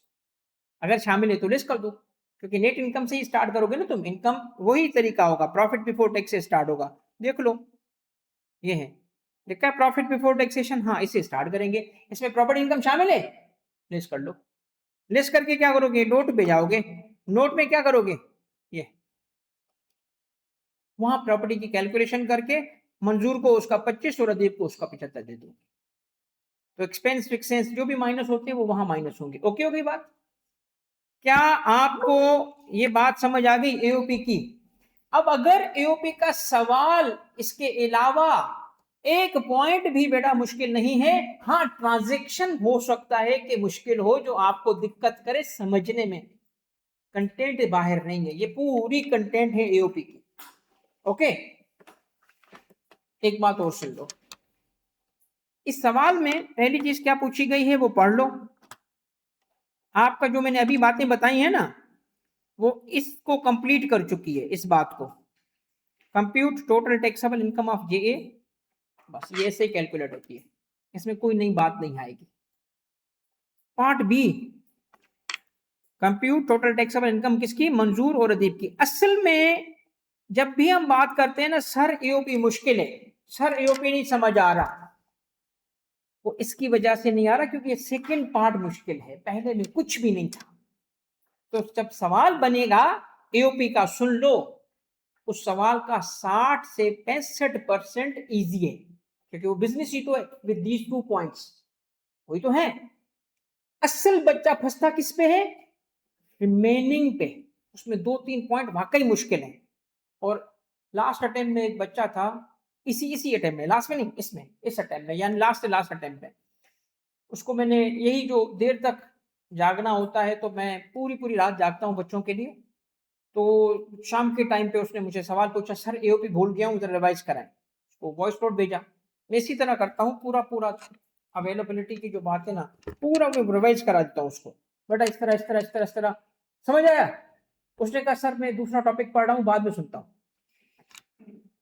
ठीक है, मैंने कहा ठीक है, काम हो गया, दूसरे बच्चों से लगाऊं, मगर मैं एक जहन में रखता हूँ, जहां पता है आपको जो जंग होती है तो जो मेडिकल स्टाफ है, जो नर्सेस हैं, उसको सिखाते ट्रेनिंग देते हैं, उसमें एक बात होती है, कहीं बम गिरा और आप पहुंच गए लोगों को बचाने, तो जख्मियों की 3 कैटेगरी करनी होती है। एक वो जो कि जिसकी डेथ होगी, चाहे आप कुछ भी करें, बिकॉज इतना ज्यादा जख्मी है कि उसकी डेथ हो जाएगी, आप उसको बचा नहीं सकते, तो सिखाए जाते हैं उसको इग्नोर करो, however painful but don't give attention, कि आप कुछ नहीं। एक ऐसा जख्मी होता है जो कि बच जाएगा, जिसका जख्म है, तकलीफ है, बट वो आप अटेंशन नहीं भी दोगे तो भी बच जाएगा, उसको भी इग्नोर करो। वो कहते हैं बचाओ उसको जिसको तवज्जो न देने से मर जाएगा, क्योंकि आप, हाँ नहीं सबको नहीं, क्यों, ऐसा जख्मी जिसकी ब्लीडिंग हो रही है मगर जख्म ऐसे हैं कि उसके, उनको ट्रेनिंग होती है ना मेडिकल की, कि उसके मेजर ऑर्गन सेफ है, ये है, तो उसको बचाओ, टाइम उसको दो, क्योंकि आप कम होते हो, तो कम रिसोर्स में वो ज्यादा से ज्यादा बचाने की कोशिश करते हैं। तो ऐसा बच्चा जिसका मुझे पता होता है कि ये डूब रहा है, तो मैं उसको भी बचाने की कोशिश करता हूँ। बिलीव मी, मैंने इस थ्योरी से पता है क्या सीखा, मैंने कहा नहीं आपको कैसे पता चला कि मरेगा या बचेगा, हु नोस। अब मुझे लग रहा है इसको कख नहीं आता, मगर मैं उसको नोट करता हूँ, खास तौर पे ऐसे बच्चे को नोट करता हूँ जो बिल्कुल भी पैनिक मोड में होता है, उसका मैंने नोट किया हुआ था नंबर, कि ये इसको मैंने फौरी देखना है। फिर मैंने देखा 12:15 उसका मैसेज आया हुआ है, फिर सुना सर वो एओपी का आपने बताया, इसकी कोई मिसाल देंगे? अब मैंने कहा नहीं समझ आया इसको। अच्छा, फिर मैं पता है क्या करता हूँ, मैं उसी वक्त बैठा होता हूँ, मेरी फैमिली को अब पता चल गया ये पागल है, मेरी वाइफ को पता है, मैं वो बैठा रहता हूँ, बच्चे भी बेचारों उन दिनों में कोऑपरेट करते हैं, तो मैं टेबल पे बैठता हूँ, फिर यहाँ मोबाइल ऑन करके नंबर देखता हूँ, बेटा ये देखो ये देखो ये हो गया, फिर यहाँ से ये माइनस किया, ये इससे रिकॉर्ड करता हूँ और उसमें बोलता जाता हूँ, वो भेजा वीडियो। 3:30 दोबारा आया, कहते सर नहीं समझ आ रहा। मैंने कहा अच्छा कॉल कर, फिर कॉल पे तो अवेलेबल हो? हाँ सर। तो मैंने उसको कॉल पे ना कोई 15-20 मिनट लगा के समझ, यकीन करें सुबह को सवाल है वो दुआएं देना कहता सर देखिए अगर आप ना होते ना, तो जो एंड पे टाइम देता है ना टीचर, एंड पे वो आपको, कुछ बच्चे ऐसे होते हैं जिनको एंड पे ना सेल्फ स्टडी करने, अल्लाह के वास्ते नहीं आओ हमारे पास, तुम्हें सेल्फ स्टडी करनी है अपने खुद पढ़ो, क्यों आते हो फिर, हम थोड़ी बुला रहे हैं आपको। मगर जिसकी हेल्प करने के लिए हम हैं और जिसकी हेल्प ने आज तक हजारों बच्चे पास कराए, उनको तो पास कराने दो ना यार। कि एंड के टाइम को कुछ बच्चा माइंड करता है यार ये क्या सर आखिर में आया, भाई मैं तुम्हारे लिए थोड़ी हूं, मैं तो उस बच्चे के लिए हूं जिसको मेरी जरूरत है। तुझे एंड पे आके बेटा बच्चा पास हो रहा होता है। तो मैं इसीलिए आपको बता रहा हूं, कोई भी बच्चा जिसने आज तक प्रॉपर नहीं भी पढ़ा, उम्मीद रख, टाइम जाया नहीं कर, अब नहीं, no more, not a second, not a second, जितना टाइम है वो जो काम दे रहा हूं प्लीज करो जाके। एओपी का जो मैंने बताया इससे ऊपर कुछ नहीं है, ये एओपी था जो भी बताया, 2 बातें ऐड कर दो बिजनेस में, हो गया एओपी आपका। मगर मसला कहां है, उस सेकंड पार्ट में। मगर एक मुझे बात बताओ, अगर मैं सपोज कर लो, सपोज मैं एक अक्लमंदी की बात कर रहा हूं, प्रैक्टिकल बात कर रहा हूं, हार्ड कोर प्रैक्टिकल, सपोज कर लो मुझे पार्ट बी नहीं भी आता, तो पार्ट ए को क्यों खराब करूं, क्यों खराब करूं? समझने की बात है, मुझे पार्ट बी नहीं आ रहा तो इसका मतलब क्या पूरा खराब करूं? ये बेवकूफी होती है, बेवकूफी होती है। उसको अच्छा कर लो, पार्ट बी नहीं आ रहा ना, खैर है, एक को तो अच्छा करो। कुछ बच्चे होते हैं सर मुझे एक पेपर ठीक नहीं हुआ तो अगला भी खराब करो, ओ भाई छोड़, अगले का सोच। सबसे बड़ी बेवकूफी जो होती है ना, जो बच्चा करता है, अपना पेपर डिस्कस करता है। आज बता दें कि मैं पास हो रहा हूं कि नहीं हो रहा, अभी एमसीक्यू के जवाब दे दो, क्योंकि अगर मैं फेल हो रहा हूं तो अगले में भी फेल हो जाऊं, क्यों मेहनत करूं? ये नॉनसेंस नहीं है यार ये। खुद सोचो, मैंने सीएसएस के पेपर दिए बेटा, अल्हम्दुलिल्लाह फर्स्ट अटेम्प्ट पास, नेवर रीअपीयर्ड। बार बार सीएसएस करते हैं ना लोग, तो अल्हम्दुलिल्लाह मैं फर्स्ट अटेम्प्ट पास हूँ, यंगेस्ट इन माय बैच। 21 साल में आप सीएसएस के लिए अपीयर हो सकते हो, आई वाज 21 जब मैं सीएसएस के लिए अपीयर हुआ। सारी सेल्फ स्टडी, कोई कोचिंग नहीं, और अल्हम्दुलिल्लाह पास हो गया। पाकिस्तान में मेरे 3rd हाईएस्ट मार्क्स थे इंटरव्यू के, ठीक है। 1.25 घंटे से ऊपर मेरा इंटरव्यू चला था। 7 लोगों की टीम थी, 2 पीएचडीज थे, एक जर्नैल था, कैनी साहब, दूसरे कैनी, वो पहले कैनी थे। तो और उस वक्त जो आखिर में दिल में मगर जान छोड़ो यार, मतलब तो आपको अर्ज क्या कर रहा हूँ, अर्ज ये कर रहा हूँ, मैंने जो सीखा है ना बेटा अब तक, उसके हिसाब से माइंडसेट बहुत मैटर करता है। पॉजिटिव और विनिंग माइंडसेट वाला बच्चा ना थोड़े टाइम में भी चीजें कर लेता है। नेगेटिव माइंडसेट वाला बच्चा, चाहे उसके पास दुनिया भर का टाइम भी दे दो ना, तब भी वो कुछ नहीं करेगा, क्योंकि माइंडसेट मैटर करता है। मैं अगर माइंडसेट ये सोचता कि यार मैं तो लड़काना में पैदा हुआ हूं, मैंने तो कुछ नहीं करना, मेरे तो पास तो कुछ भी, मैं कैसे compete करूंगा? ओ भाई, एरोनॉटिकल इंजीनियर, ऐसे ऐसे लोग थे मेरी बेच में, मैं अल्लाह का शुक्र अदा करता था, यार अल्लाह इधर पहुंचा दिया। ओए, ये भाई हार्वर्ड से, बंदा हार्वर्ड से पढ़ा हुआ, और मैं कहां से पढ़ा हुआ? लड़काना के डिग्री कॉलेज से। वो यकीन करो जहां पे टीचर भी नहीं आते थे। और मैंने ग्रेजुएशन पता है कैसे किया था? एक दिन भी स्कूल कॉलेज नहीं गया, क्योंकि कॉलेज चलता ही नहीं था। हैं? तो फिर कैसे? सेल्फ स्टडी करके यार। तो अल्लाह का करम नहीं है मेरे पे यार? इसमें कमाल अल्लाह का है कि हमारे जैसे बंदे भी इधर पहुंच गए। एक चीज, माँ को जाके पाँव पे हाथ रखते थे, वो दुआएं देती थी। माँ बाप की दुआएं ले, और पॉजिटिव माइंड, पॉजिटिव माइंड बेटा, पॉजिटिव माइंड, ठीक है। एक पेपर बुरा जाए ना, अल्लाह ना करे बुरा जाए ना, तो अगले पे फोकस करो। ये बेवकूफी है कि सबको एक साथ पास करूंगा वरना सबको फेल करूंगा। भाई, एक पेपर में एक सवाल का बच्चा, पता है जिस माइंडसेट से के ये माइंडसेट बहुत गलत है, और उसको कुछ टीचर्स प्रमोट करते हैं, ठीक है ना। बच्चे की डिमांड पूरी करेंगे, बच्चे के सामने हीरो बन जाएंगे। मैं भी इसी तरह करता हूँ, सारे टीचर इसी तरह करते हैं। हीरो तो बनना है ना, क्योंकि फाइनेंशियल इंटरेस्ट जुड़े हुए हैं, इसमें कोई शक नहीं है, इसमें कोई शक नहीं है। मगर कभी कभी बुरी बातें भी करनी चाहिए, जो बच्चे के हक में हो, जो आपके हक में हो। थोड़ी से सॉल्यूशन डिस्कस करने से आपका वो पिछला किया हुआ ठीक नहीं होता। जैसा हुआ जो हुआ अल्लाह पे छोड़ो, अगले पेपर का सोचो। डिस्कस भी नहीं करो ना, सॉल्यूशन देखो, अगला पेपर करो, सारे हो जाए ना, फिर बैठो, फिर देखो कि अच्छा क्या मुंह मुंह काला हुआ मेरा क्या किया मैंने, फिर देखो, हाँ फिर देखो ना, सब सारे हो जाए तो ठीक है ना। आपको पता है मेरा जो मुश्किल तरीन पेपर था, आप मैं सीएसएस में तो ऑप्शन होते हैं ना, 6 कंपलसरी, तो मैं 600 मार्क्स के ऑप्शनल पेपर होते हैं, तो 500 पे तो मैं क्लियर था कि इंशाल्लाह ये तो जबरदस्त होंगे। एक पेपर में उठाना नहीं चाह रहा था, लिटरेचर। सब कह रहे थे यार इसमें बड़े नंबर आते हैं, बड़े नंबर आते हैं। मैं कह रहा मेरी बनती नहीं है शायरी से, इनसे नहीं बनती है। नहीं ये पेपर आपको लेना चाहिए, सीनियर से पूछा। फिर मैंने कहा यार देखो लिटरेचर में वाकई मार्क्स तो आते हैं, लोगों के मार्क्स आते हैं। अब मेरा सबसे बुरा सब्जेक्ट लिटरेचर था, पढ़ाई भी की और हाईएस्ट मार्क्स भी उसमें थे। भाई इसका मतलब क्या है? You never know, you never know. आपको लग रहा होगा पेपर फेल है, पास है, आपको लग रहा होगा मेरिट, फेल होने वाले में मेरिट है। उनका भी तो होगा ना मेरिट होल्डर, जो सबसे ऊपर होता होगा बुरा तरीन फेल। बट आप यू नेवर नो, उम्मीद रखें। इसीलिए एक एडवाइस मेरी क्या है, आगे आ जाएं अब इसमें। बेटा अब जो सवाल है ना, इसकी तरफ मैं आता हूं, एक सवाल को गो थ्रू करता हूं आपके लिए। यही सवाल गो थ्रू करता हूं, आप मुझे बताएंगे कि क्या मेरी बात सही है कि नहीं है। आए जरा इसको पढ़ते हैं। जाफर एसोसिएट्स, इसके दूसरे पार्ट पे अभी मैं नहीं जा रहा, पार्ट 1 करा जो किया हुआ हमने। जाफर एसोसिएट्स एओपी है 1 पढ़ लिया था हमने। प्रॉफिट कितना है? 13 मिलियन। आए जरा, cost of sale include raw material worth 2.9 million from which no tax was deducted. लो भाई, ये एओपी है या बिजनेस है? बिजनेस, सारा सवाल बिजनेस है। क्या होगा?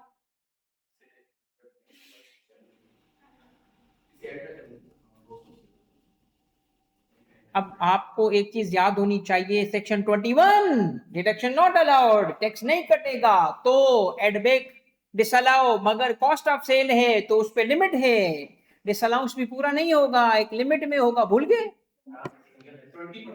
अब मुझे बताओ ये प्रैक्टिस की कमी है या रिवीजन की कमी है? तो मैं क्या करूं फिर? कितने टाइम से बोले जा रहा हूं, बोले जा रहा हूं, बोले जा रहा हूं, सुनोगे नहीं। ये देखो भाई, ये बिजनेस और यही चीज यहां लिखी हुई है। तो इसीलिए मैं बोल रहा हूं बेटा, कॉन्सेप्ट रिवीजन। एक तजुर्बेकार बंदा जो आपके सब्जेक्ट का बेटा अल्हम्दुलिल्लाह एक्सपर्ट है, वो आपको बता रहा है पेपर पास होने का फार्मूला, उस हिसाब से जाओ, फायदे में रहो। या आप अपने हिसाब से जाओ, कभी फायदे में कभी नुकसान में, मर्जी आपकी है। मैं आपको बोल रहा हूं रिवीजन। मॉडल उठाएं मेरा जो आज सिखाया, 2 सवाल करके प्रैक्टिस, रिवीजन पे लग जाओ, बस पेपर पास है। ये देखो बेटा आपका ये था, ये यहां से पूछा है इसने।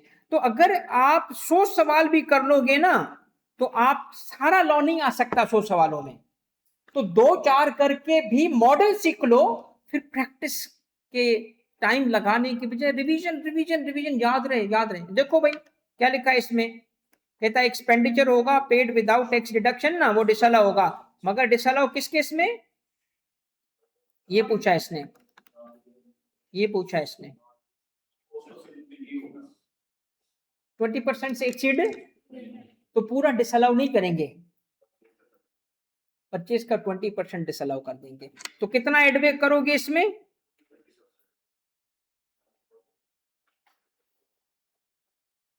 ये कॉस्ट ऑफ सेल कितनी थी, टोटल कितनी है? ये भाई टोटल कॉस्ट ऑफ सेल है ना, कहते हैं cost of sale includes raw material worth इतना from which withholding tax deduct नहीं हुआ। तो हमें टोटल, जैसे ना टोटल का लेना है ना 20%। एग्जैक्ट आई के अपने 2 ट्रीटमेंट्स की हुई है। एक दफा उसने इसका 20% लिया, ज्यादातर उसने इसका 20% लिया, हाँ टोटल परचेजेस का। और जो लैंग्वेज ऑफ द लॉ है ना, वो यही है कि टोटल का 20% लेंगे। टोटल का 20% कितना बन रहा है?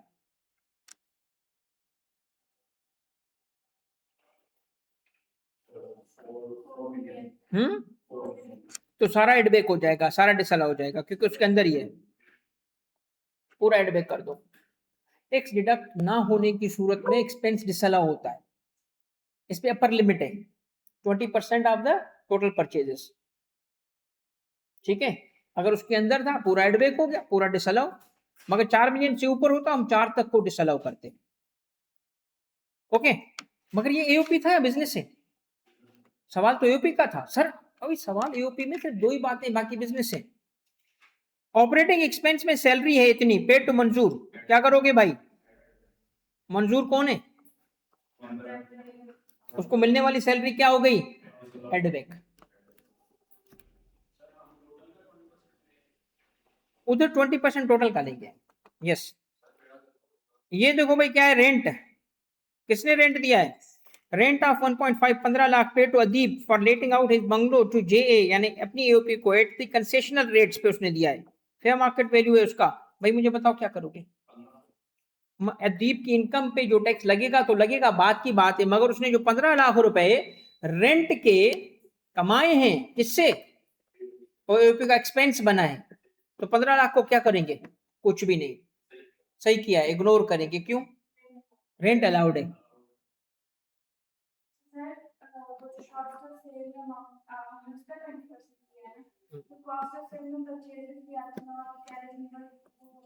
सिर्फ परचेजेस रॉ। देखो एक बात मैं बता दूं, आपने अच्छा किया बेटा ये बात बता दी। कॉस्ट ऑफ सेल की सिर्फ दो चीजों की 20% लेंगे, रॉ मटेरियल, फिनिश गुड्स।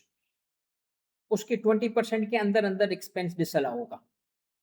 तो अगर कुछ और ब्रेकअप में गिवन है तो हम उसको छोड़ देंगे। हमें total purchases, raw material, finish goods वो उठानी है, उसका 20% के अंदर हम डिसअलाउ करेंगे, उससे ऊपर डिसअलाउ नहीं कर सकते। ठीक है बेटा। नेक्स्ट एंट्री, कमीशन किसको दिया है भाई? सर अदीब को। और मेरा एक सेकंड बेटा, ये एंट्री क्या है? कमीशन 860 की पे टू अदीब। क्या करोगे भाई? एडबैक। आप बोलो मेरा एडबैक। सर ये दोबारा समझा दें। कौन सी वाली बेटा भाई? रेंट वाली ट्रांजैक्शन। कौन सी बेटा? रेंट रेंट वाली। वाली। वाह वाह वाह, अच्छा किया पूछ लिया, ताकि कुछ ही को तो मैं दलील करूं ना। अब बेटा देखो एक बात सुनो, ये देखो यहाँ पे एओपी का सवाल है, मास्टरशीट नंबर 10 था ना बेटा? ये अभी अभी मैंने पढ़ाया था मेरा, उस पर दोबारा जाओ बेटा, तुम्हें आराम से समझ आ जाएगा। ठीक है? और अगर तुम उस वक्त नहीं थी तो खैर है, और थी तो बताना कि हाँ सर मैं थी, मैं तवज्जो नहीं कर रही थी, जरूर बताना। ठीक है बेटा? क्या लिखा है ये देखो, ये मैंने कहा था एओपी का सवाल है। दो स्पेशल प्रोविजन है, पहला ये वाला था, ये वाला था बेटा, ये था। क्या लिखा है? अगर AOP salary, interest, commission, brokerage या रेम्यूनरेशन पे करे किसे, अपने मेंबर को, तो हम क्या करते हैं? अलाउ नहीं करते, नॉट अलाउड। ठीक है बेटा? और ये क्या लिखा है मेरा? रेंट इसमें शामिल नहीं है। रेंट अगर वो देगा मेंबर अपने एओपी को तो एओपी को डिडक्शन मिलेगी, ये लिखा है बेटा। ठीक है सर, समझ समझ आ गया। उस वक्त थी तुम जब ये पढ़ा रहा था? नहीं, नहीं थी, फिर जाने दो बेटा। उस वक्त नेट चला गया था। ओके बेटा, कोई बात, कितने चला के, हाँ नेट चला गया था ताकि बच जाऊं। ठीक है बेटा, कोई बात नहीं है। ओके, मगर चलो एग्जाम में तो अब याद हो ही जाएगा। सही है भाई, आगे बढ़े। ओके, अब आप नेक्स्ट ट्रांजैक्शन पे जाएं। आपका ये रिसेंट अटेम्प्ट का जो आईकेप के हिसाब से तो शायद हमारा लास्ट या लास्ट से लास्ट होगा, या उसमें लास्ट ईयर का ही है, मगर पुराने पेपर नहीं है, रिसेंट है, वेरी रिसेंट। उसने जो अवेलेबल किया हम उसी को कर रहे हैं। Other income comprise of dividend. Sir हाँ बेटा, एक सेकंड देना, इस एंट्री को मैंने स्टार्ट किया, कंप्लीट करने दो। Dividend receive from agri limited, company whose income is exempt from tax. भाई बिजनेस इनकम है, बस खत्म हो गई बात। पहले पहले क्या करोगे भाई? पहले वही बताया था ना, इनकम जो बिजनेस में ना आती हो, खत्म। इसको निकाल लो, निकल जाएगी इसमें। बिजनेस से ये इनकम निकालोगे, क्योंकि डिविडेंड बिजनेस में टैक्स नहीं होता, एफटीआर में टैक्स होता है। कहां टैक्स होता है? एफटीआर में टैक्स होता है। ओके, सही है। और एक बात हमेशा याद रखना, मेरे सारे बच्चे हमेशा याद रखना, आप बाकी पेपर पढ़ते हो, रेट नहीं पढ़ते, रेट्स पे तवज्जो नहीं करते बच्चे, क्योंकि वो तो वैसे ही गिवन है ना, वो तो आखिर में देखेंगे। ये देखो रेट, हर पेपर के एंड पे रेट्स गिवन है ना, है? तो सर इसमें पढ़ने का क्या है? सर इसमें पढ़ने का ये है कि ये जरा थोड़ा सा अगर रीड कर लोगे ना भाई, तो आपको बहुत कुछ समझने को मिल जाएगा कि रेट ऑफ डिविडेंड जब वो दे रहा है 7.5% है, 15% है, 0% है, और ये 25% है। ये रेट जरा पढ़ के तो देखो। पढ़ो तो पहले।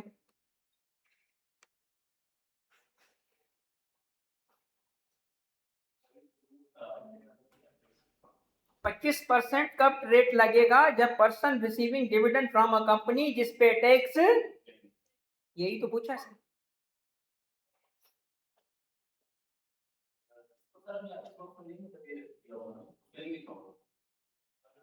FTR किस रेट से वो लिख के दे रहे हैं, और बच्चे फिर भी गलत करके आते हैं, क्योंकि पढ़ते ही नहीं ना। अगर पढ़ लेते, लिखा हुआ है पेपर में, उसने उसका सॉल्यूशन दिया है। बच्चा डिविडेंड का यहाँ पे भी 15% वाला रेट लगा के आता है, क्योंकि स्टैंडर्ड रेट 15% है डिविडेंड का, और उसको पता है डिविडेंड का रेट 15% है। एग्जामिनर खुद लिख के दे रहा है 25% पेपर में, फिर भी 15 लगा के आ गया। अब ये तो इंसाफ नहीं है ना। ठीक है, देखिए पेपर से निकाल के दे रहा हूं आपको मैं। तो रेट को देख लिया करो, थोड़ा सा जब उस पे आए ना तो उसको थोड़ा 2 मिनट दिया करें। ये 15 मिनट जो आपको मिलते हैं ना, मेरी अगर मानो तो 15 मिनट रेट पढ़ लो बस। आप कहेंगे सर बड़ी बात है, 15 मिनट जाया हो रहे हैं, कौन सा तुम अच्छा इस्तेमाल करते हो पहले की?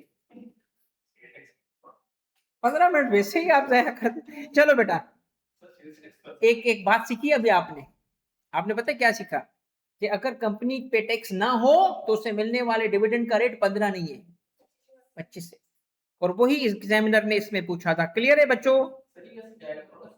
नहीं बेटा, FTR उस वक्त मैंने डिस्कस किया था, अदर सोर्स में लिखा, तुम गायब थे उस दिन। मैं आपको समझा देता हूँ, टेंशन नहीं लो। ये FTR में जाता है, नहीं डिविडेंड FTR में जाता है, अदर सोर्स में नहीं जाता। ऊपर है ये, हो गया भाई। अदर इनकम क्या है? मंजूर ने ये काम किया भाई, वो तो अब देखें। चले, ये ट्रांजैक्शन किसकी है? मंजूर सोल्ड 5000 शेयर्स, अदीब अर्नड। इसका मतलब ईओपी का सवाल कंप्लीट हो गया ना। बस ये ईओपी था, उस पर टैक्स लगाओ, ईओपी वाला पार्ट कंप्लीट हो गया। अब खुद सोचो, ईओपी का सवाल अगर ऐसे आए, इतना ही आए, इतना छोटा, और इस ऐसी ट्रांजैक्शन आए और बिजनेस आपने अच्छा पढ़ा हो, तो ईओपी का पार्ट करना इजी है कि मुश्किल है? इसलिए आप कुछ भी नहीं है। अब आते हैं सेकंड पार्ट की तरफ। सेकंड पार्ट क्या है? मेंबर्स। ये है असल चीज, मेंबर्स, उसको सीखना पड़ेगा। ओके,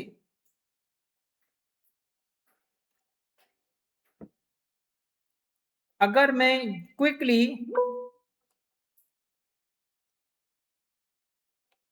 ये काम कर लूं,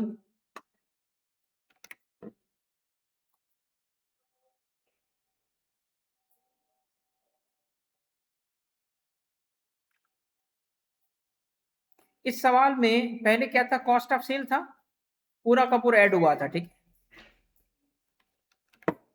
और जो जहां पे मैं भूल चुका हूं तो बताइएगा मुझे, जल्दी बताइएगा।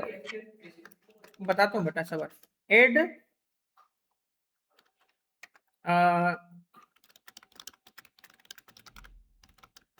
विदाउट टैक्स डिडक्शन, यही था ना? ओके, पहला ऐड हुआ था। सेकंड क्या है? सैलरी जो मंजूर ऐड हुई थी।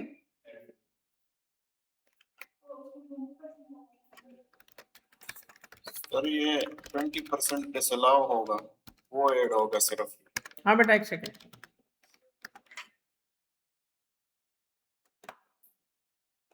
हाँ, इसमें था सैलरी 20% की। कौन सी बात थी बेटा? नहीं वो बेटा, मगर 20% हम टोटल का लेते हैं ना बेटा। मैंने जैसे कॉस्ट ऑफ गुड्स सोल्ड में इंक्लूड है बोल रही हैं सर। हाँ बेटा, बिल्कुल शामिल है, मगर कॉस्ट ऑफ गुड्स सोल्ड में टोटल परचेजेस कितनी है, टोटल का लेंगे ना बेटा। कॉस्ट ऑफ सेल में सिर्फ इतना थोड़ी है रॉ मटेरियल, और भी तो होगा। जिस पे टैक्स नहीं कटा वो इतना है। बात समझो मेरी। अगर तो तुम इसका 20% ले रहे हो, गलत तुम भी नहीं हो बेटा, क्योंकि लॉ में इसके अंदर दोनों ट्रीटमेंट्स मौजूद हैं। एग्जामिनर ने दोनों ट्रीटमेंट किए हैं। ज्यादा करेक्ट ट्रीटमेंट बेटा इसका 20% है, इसका 20%। टोटल परचेजेस के अंदर सिर्फ ये थोड़ी है रॉ मटेरियल, बस इतना, और भी रॉ मटेरियल था जो इधर था। तो 20% लॉ में लिखा किसका है? टोटल का लिखा है। विदहोल्डिंग टैक्स सिर्फ इसके अगेंस्ट है, वो कहता है डिफॉल्ट जितने पे हुआ इतने पे हुआ बस, बाकियों पे उसने टैक्स काटा था। तो हम जब अपर लिमिट निकालते हैं वो टोटल की निकालते हैं, ठीक है। तो पूरा एड बैक करूंगा क्योंकि वो 4 मिलियन के अंदर है, इसका 20% 4 मिलियन बन रहा है 20 का। ओके सर लेकिन आई कैप की ट्रीटमेंट में 20% आई कैप की सब्सिक्वेंट ट्रीटमेंट में बेटा टोटल का उसने 20% लिया है, मैं कौन सी लूं, सब्सिक्वेंट या उस वक्त की, क्योंकि एग्जामिनर चेंज होता रहता है बेटा। Okay sir. ठीक है ना, तो मैंने क्या कहा, ये दोनों ट्रीटमेंट किए हैं कैप ने। सब्सिक्वेंट ट्रीटमेंट जो उसकी है ना वो ये है कि टोटल का, क्योंकि देखिए थोड़ा आपको कंफ्यूजन ना हो तो प्लीज मुझे जरा एक इनकम टैक्स ऑर्डिनेंस से ये आपको शो करने दे कि ये बात मैं क्यों बता रहा हूं। इसलिए बता रहा हूं कि रेलेवेंट लॉ के अंदर ज्यादा सही ट्रीटमेंट वही है जो आई कैप बाद में कर रहा है।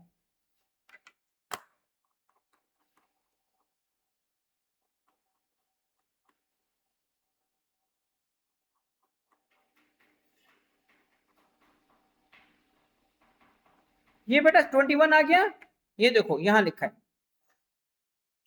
प्रोवाइडेड दैट डिसअलाउंस, गौर से देखना, in respect of purchase of raw material finish goods under this clause shall not exceed, क्या लिखा है, शैल नॉट एक्सीड किसका, 20% ऑफ, ये लिखा है बेटा। तो 20% में कहां लिखा है कि जिस पे टैक्स नहीं कटा वो 20% उसका लो, किसका ले, टोटल का, उससे एक्सीड नहीं कर सकता। 20% of purchases of raw material and finish goods, तो कहता है जो डिसअलाउंस होगा ना, डिसअलाउ करोगे डिफॉल्ट वाले को करोगे, कंपेयर करोगे 20% ऑफ टोटल से। तो I think this is a better treatment जो आई ने बाद में की है। ओके क्लियर है बेटा, जी कंफ्यूजन थी इसमें। ओके अब क्लियर है ना, जी जी क्लियर है। अच्छा अब आ जाए आगे। ओके ये हो गया, और फिर इसके बाद ये सैलरी ऐड की मैंने मंजूर की, नहीं की है सैलरी ऐड। ओके जी सैलरी कितनी थी मंजूर की, ये ऐड बैक कर दो, ऐड बैक हो गई। अच्छा फिर इसके बाद क्या था, फिर उसने करेक्ट ट्रीटमेंट की, उसको कुछ नहीं करेंगे, इग्नोर, इसको बाद में देखेंगे उसकी इनकम के लिए, किसकी इनकम, अदीब की इनकम आएगी ना, फिर इसको वापस पढ़ेंगे। जी बेटा सैयद नूर, सर सैलरी का भी बता दें ऐड बैक क्यों करी।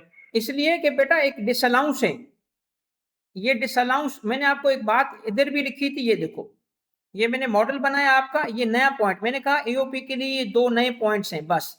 पहला पॉइंट देखो क्या लिखा है, सैलरी इंटरेस्ट कमीशन ब्रोकर, अगर मेंबर को एओपी पे करेगी, एओपी पे करेगी बेटा वो डिसअलाउ होता है, एडबैक होता है, क्योंकि सेक्शन 21 में ये डिसअलाउंस है, ये स्पेशल पॉइंट है। ठीक है सर। ओके बेटा क्लियर, आगे बढ़ सकता हूं। जी सर। अच्छा ये आपकी सैलरी एडबैक और ये सही था, इसको छोड़ दो। कमीशन, कमीशन किसको मिला है, अदीब को, तो ये भी ऐड होगा, ऐड।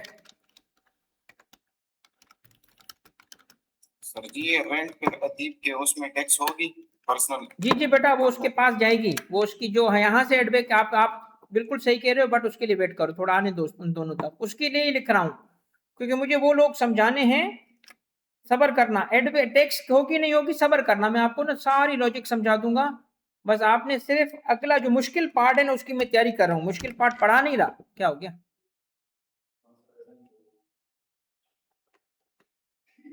8 कॉपी क्यों नहीं हो रहा, 860 ओके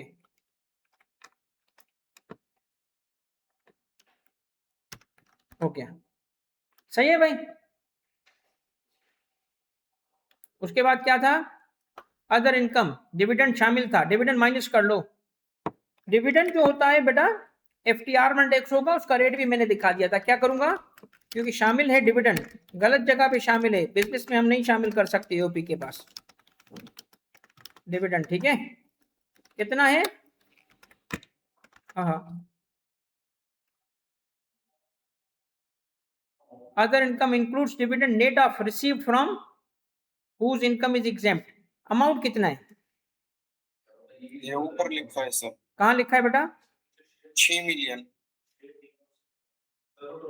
ऊपर ऊपर सर, प्रॉफिट बिफोर टैक्सेशन के ऊपर, प्रॉफिट बिफोर टैक्स के ऊपर जो टोटल अमाउंट है, इसका मतलब पूरा का पूरा है। चलो सही है बेटा, 5% पे डिवाइड करेंगे, किससे करेंगे, 85% पे डिवाइड करेंगे नेट ऑफ विद होल्डिंग है ना। एक सेकंड रुको बेटा, ये बात समझाने दो मुझे। नहीं नहीं, वो बात जो कर रहा है मैं सबको समझाता हूँ, सबर करें यार। इसको फिर बंद कर दूं। हाँ ये देखें, देखें कमी, ये जो बात समझने की है कि टोटल अदर इनकम है 6 मिलियन की, और कहता है कि जी ये जो 6 मिलियन अदर इनकम कंप्राइज, ये 6 मिलियन है क्या? डिविडेंड है जो नेट ऑफ टैक्स है,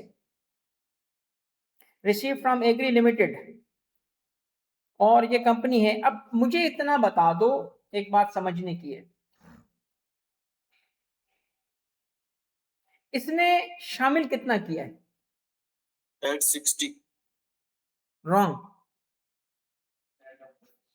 शामिल कितना है? 6 मिलियन। भाई 6 को पहले करेक्ट कर लो ना यार, जो शामिल किया वो माइनस कर लो, रेट लगाते वक्त असल अमाउंट शो करोगे। गलत या सही नहीं देखो, उसने जितना शामिल किया उतना लेस करोगे ना। असल अमाउंट था 100, मगर उसने ऐड किया 90, तो लेस कितना करोगे? 90 जो उसने ऐड किया है। 100 को क्यों करोगे? 100 तो बाद में देखना तुम डिविडेंड पे टैक्स लगाते वक्त, क्योंकि 90 नहीं है 100 है, जो उसने ऐड किया उसको लेस करो। क्लियर बेटा? Okay sir. ओके, तो चले पहले इसको माइनस कर लो भाई, फिर डिविडेंड को देखेंगे, जो भी होगा बाद में देखेंगे। लेस कर लो भाई 6 मिलियन, इजी है, मैं भी आपको समझा देता हूं बेटा। मुझे एक बात बताएं, जो इनकम बिजनेस में टैक्स नहीं होगी उसको ऐड करोगे, ऐड रहने दोगे या लेस कर दोगे? लेस करो, वही तो कर रहा हूं। अब डिविडेंड का क्या करेंगे, आने दो उस वक्त समझाता हूं, उसको बताता हूं ये क्या है, कैसे टैक्स होगा, मगर उसको रेट लगाते वक्त। मगर ये कम से कम बिजनेस इनकम नहीं है, dividend is not business income. Minus कर दो इसको। ओके हो गई बात? इतना तो समझ आया ना? वो फिगर की चैलेंज कर रहा था कि फिगर डिफरेंट है, वो ठीक है, जो भी है मैं आता हूं ना, कहते हैं नेट ऑफ टैक्स है, जो भी है बात की बात है। ओके बेटा, नेक्स्ट। शामिल है 6 मिलियन, लेस कर लो 6 मिलियन। शामिल कितना है देखे ना, ये आप स्टार्टिंग पॉइंट क्या ले रहे हो, ये इसमें कितना शामिल था, तो माइनस भी उतना करेंगे ना भाई। आप सबर करो थोड़ा, मुझे डिविडेंड तक आने दो, मैं उसकी बात को, क्यों मैं वो उसने जो रेट बताया था वो गलत था, इसलिए उसके मैं करेक्ट नहीं करना चाहता इस वक्त। भाई रॉन्ग अमाउंट जितना शामिल करेंगे लेस भी तो उतना करेंगे ना। मैं स्टार्ट कर रहा हूं 13 मिलियन से, जिसमें 6 मिलियन शामिल है, किसका? डिविडेंड का। माइनस कर दो, क्यों शामिल नहीं होना चाहिए? अब उसका 6 मिलियन है, नेट ऑफ अमाउंट है, क्या है, अभी छोड़ दो ना, अभी बिजनेस करने दो मुझे कंप्लीट। आगे जाऊं? चलो वापस आऊंगा, डिविडेंड के ये क्वेरी भी हल कर दूंगा आपकी। बाकी खत्म है, कुछ नहीं है बाकी। ईओपी के लिए नहीं है ना, मेंबर के लिए। या है कोई ईओपी की वाली बात, किसी ने अगर बतानी है तो बता दे। खत्म, खत्म हो गया। चले बताएं इनकम क्या है भाई। स्टार्ट हुआ इससे, फिर करना है ऐड, फिर करना है ऐड, फिर भी करना है ऐड, और ये करना है, ये आपकी इनकम आ गई। सही, यहां तक तो सही हो ना? बिजनेस इनकम है। अच्छा, अब मुझे एक बात बताएं, चेक करो चेक करो चेक करो, सब सही चल रहा है भाई? इधर आए, माइक भी ठीक है, सब सही है, रिकॉर्डिंग ऑन है। अब आप जरा एक बात मुझे बताएं कि एओपी के लिए जो पार्ट ए था उस पर टैक्स भी लगाना है ना हमने, कंपनी है इसमें, होती तो क्या करते, इधर माइनस करते कंपनी का share.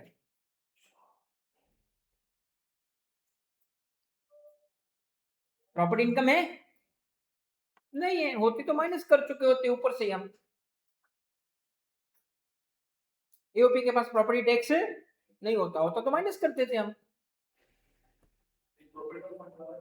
Income from property AOP के एंड्स में टैक्स नहीं होती, जॉइंट ओनर की वजह से। अगर वो 13 मिलियन में शामिल है तो माइनस कर देते हम, ऊपर माइनस हो चुका होता। भाई यहां तक क्लियर?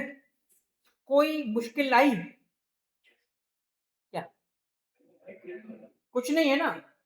क्यों नहीं? डिविडेंड की टैक्सेशन पे भी मैं सबर करो, अभी अगला पॉइंट यही है भाई। लाल भाई सबर जरा, तो टैक्स लगा लेते, लगाते हैं। अब एक मुझे इजाजत दे, मैं अज्यूम रेट लगाना चाहता हूँ, रेट में टाइम नहीं जाया करना चाहिए। रेट लगाऊंगा फिर वो करेंगे, थोड़ा टाइम इतना नहीं है। मैं अजम्पशन बेस्ड रेट लगाऊं 20%, 10 छोड़ दो, 10 बहुत कम है। ये तो वैसे तो कोई 40-45% वाला इसका रेट है। 11 मिलियन समझ रहे हो भाई, 4.5 मिलियन से ज्यादा लाओ तो 45% लग जाता है।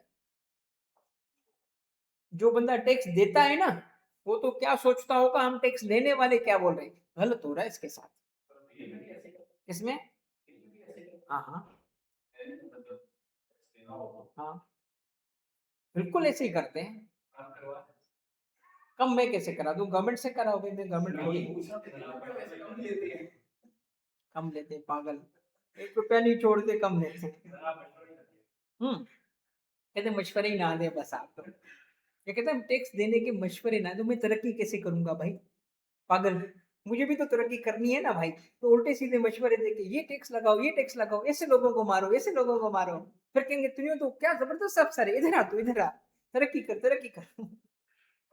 मगर लोगों की लाशों पे तरक्की नहीं करती, इससे अच्छा है हम घर बैठे रहे। हाँ चलो आगे बढ़ो बेटा। अब जी बेटा, सर एक क्वेश्चन है। एक सेकंड रुकना बेटा। टैक्स 8 ये आपके लिए अज्यूम रेट देखना चाहता हूँ, कल ना कहे सर आपने 20% कैसे लगाया। Tax at assume rate of 20%, ठीक है बेटा, सबर करना बस 1 सेकंड मुझे तो, मैं इस पे 20% लगा लूं फिर सवाल पूछो बेटा। ये आपका हो गया टैक्स, ओके बेटा। अब रुको, सवाल किसका था? जी मेरा था सर, अगर टैक्सेबल इनकम एओपी की बढ़ जाए 10 मिलियन से तो इस पर भी सरचार्ज लगेगा? हाँ शाबाश शाबाश शाबाश। सरचार्ज की बात अभी नहीं करो, सरचार्ज को मैं एज ए टॉपिक डिस्कस करूंगा। अगर ये सवाल एंड पे हो ना हिलाल, उस वक्त मुझे याद कराना बेटा, ठीक है। सरचार्ज को अभी मैं मेंशन नहीं करना चाहता। Okay sir. बस 1 मिनट दे ताकि जो इसका ये जो डिविडेंड अटका हुआ है ना, मैं उसको हल कर लूं। पहले डिविडेंड को हल कर लूं फिर सरचार्ज पे आऊंगा। बेटा बिल्कुल सही किया आपने, सरचार्ज का जिक्र कर दिया। आगे बढ़ूं भाई? बिलाल भाई किधर देख रहे हैं? फिर डिविडेंड तक पहुंच गया हूं मैं। अच्छा दोस्तों, अब एक बात नोट कर लो,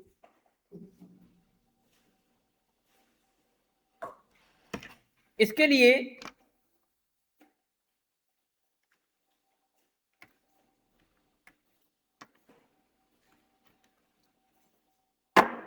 थैंक यू बेटा। नहीं थैंक यू, बहुत शुक्रिया। नहीं नॉट एट ऑल यार।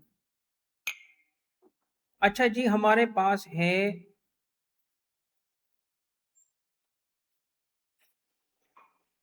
बेटा, ये जरा सारे बच्चे नोट करें, ये मास्टर शीट नंबर 7 है। 7 के सेकंड पेज पे आ जाएं, सेकंड पेज पे आए और अगले 2 मिनट में सेकंड के 7 पेज पे आए और वहां देखें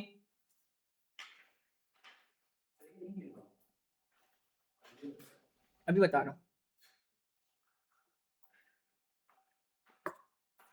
इनकम्स की पहले लिस्ट बनाते हैं, इनकम्स की पहले लिस्ट बनाते हैं, बिल्कुल नहीं पढ़ेंगे, सिर्फ लिस्ट बनाएंगे।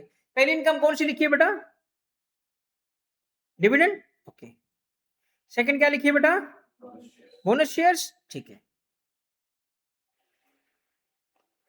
इंटरेस्ट का तो याद है ना आपको, ये आपको याद होगा। हाँ कि जी 5 मिलियन वाला जो जीरो बढ़ गया था, हाँ ये जीरो कम हो गया था, ये तो याद है ना। ओके, इंटरेस्ट इनकम 3 हो गई। चौथा क्या है?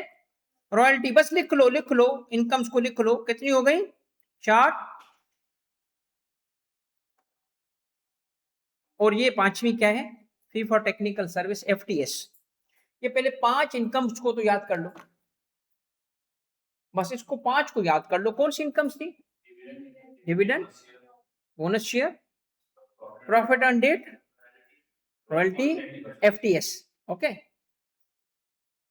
इनमें एक को मैंने डिटेल में कवर कराया था, बाकियों को कहा रुक जाओ क्योंकि सब पे पॉइंट ही एक है। एक डिटेल में कौन सा कराया मैंने आपको? इंटरेस्ट वाला। इंटरेस्ट पे याद है सबसे पहले हम क्या देखते हैं? सबसे पहले देख अमाउंट कितनी है, कितनी है?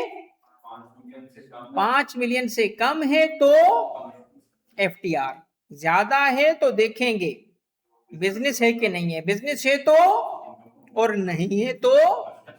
ये तो याद होगा सबको, नहीं है तो बता देना।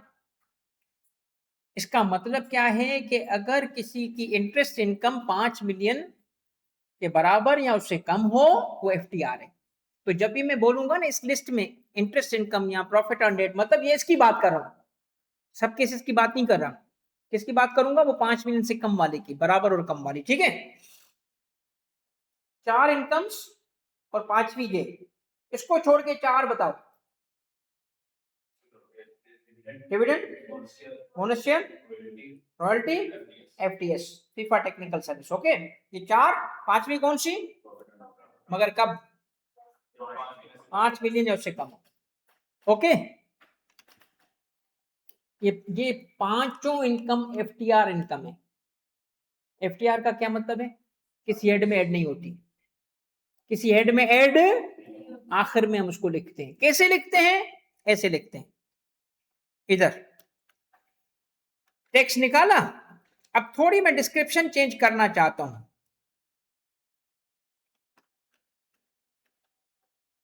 इधर अगर किसी सवाल में एफटीआर हो, यानी पांचों में से कोई इनकम हो, तो ये लिखना अंडर टैक्स के साथ क्या लिखोगे? ये कौन सा टैक्स था? Under NTR.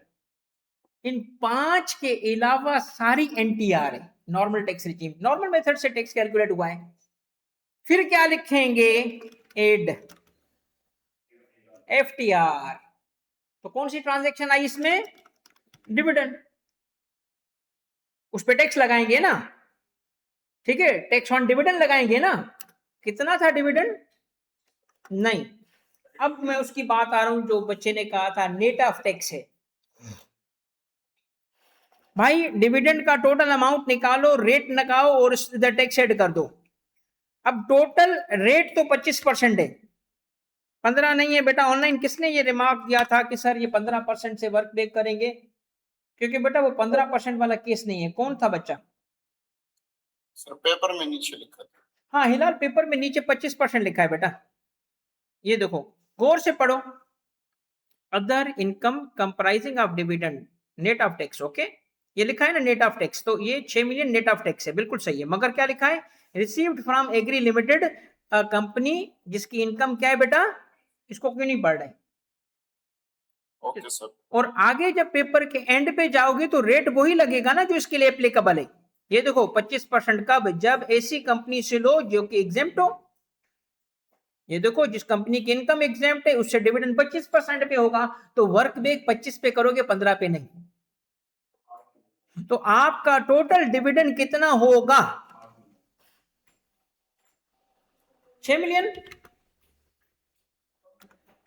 6 million in net of tax है, नेट ऑफ टैक्स 6 मिलियन है भाई। तो टोटल कैसे पता करोगे? डिवाइड बाय 75 कर लो। 75। जब आपने इसको डिवाइड किया किससे? 25%। 75% से सर। तो ये आपका टोटल डिविडेंड है। एग्री हो गया भाई? नूर भाई एग्री हो गया? यही कह रहे थे ना तुम?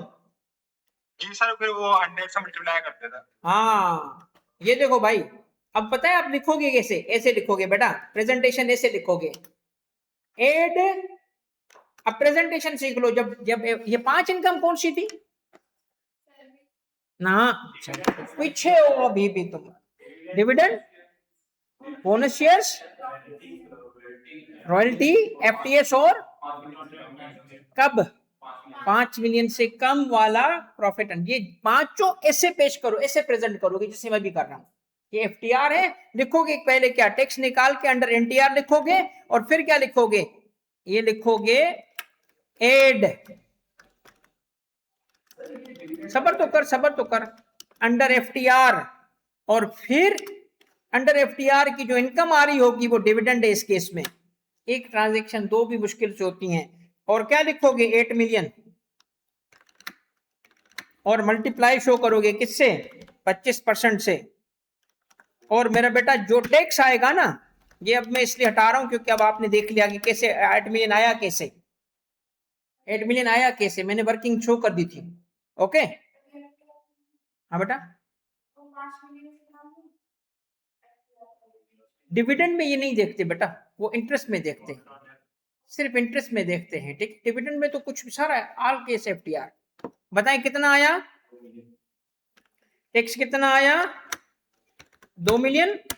अब आप सुनना, तवज्जो रखना, प्रेजेंटेशन के अगले 2 स्टेप इंपॉर्टेंट है, लिखते। और ये सिर्फ एओपी के लिए नहीं पढ़ा रहा, ये हर केस में से करोगे, ये सिर्फ एओपी नहीं चल रहा, ये नॉर्मल प्रेजेंटेशन चल रही है। 1 सेकंड अहमद बेटा सबर, लिखोगे क्या, टैक्स टोटल टैक्स लायबिलिटी, सबर रखना, हो सकता है तुम्हारा सवाल वैसे ही हल हो जाए। ये हो गया आपका टोटल, चूंकि डिविडेंड पे टैक्स पहले ही पे हो चुका है, एट सोर्स कट के वो जमा हो चुका है, तो दोबारा हम थोड़ी पे करते हैं। तो अगला स्टेप बच्चे भूल जाते हैं, मार्क्स लूज कर लेते हैं, क्योंकि tax already paid on dividend होता है, कंपनी तो पहले ही टैक्स काट के पे कर चुकी होती है भाई। तो ये लिखना नहीं भूला करो कि फौरी से फिर उसको हमने लेस भी कर देना है, ताकि सिर्फ प्रेजेंटेशन शो हो, बस। आई बात समझ। ये है आपका टैक्स पेएबल, सेल आपका प्रॉपर्टी का अपना एओपी का सवाल हो गया। अब पूछो, क्लियर अब बिलाल भाई? हाँ भाई, नूर भाई और जिस बच्चे ने भी सवाल पूछा था, क्लियर? ये जो मैंने पेश किया ना, ये वाला यहां से लेके इसका एओपी से नहीं, सबसे ताल्लुक होगा। पांचों इनकम ऐसे पेश करोगे। कौन सी इनकम? एफटीआर वाली, 4 और 5वीं अलग, 4 और 5वीं, ये 5 इनकम ऐसे पेश करेंगे। इन सारी इनकम्स में एफटीआर है, टोटल अमाउंट, रेट गिवन होगा। अब आपने देखना क्या है कि इनमें से टैक्स कट के मिलेगा या टैक्स कटे बगैर होगा। एक केस सुन लो, और ये जरूरी है, अच्छा किया ये बात आपने पूछी ताकि ये बात वजाहत कर दूं। व्हाट इफ के वो कंपनी मुल्क से बाहर है और वहां से डिविडेंड रिसीव हो रहा है, तो वो टैक्स डिडक्ट होके नहीं मिलता। वो कंपनी बाहर है तो ग्रॉस डिविडेंड आ रहा होता है, ऐसे केस में ये माइनस नहीं होगा।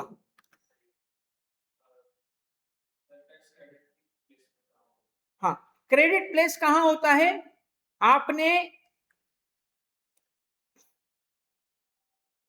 सब इसको बताने दे मुझे। इधर से लेके ये है ना, ये इसको नीचे कर दो, क्रेडिट इधर आएगा।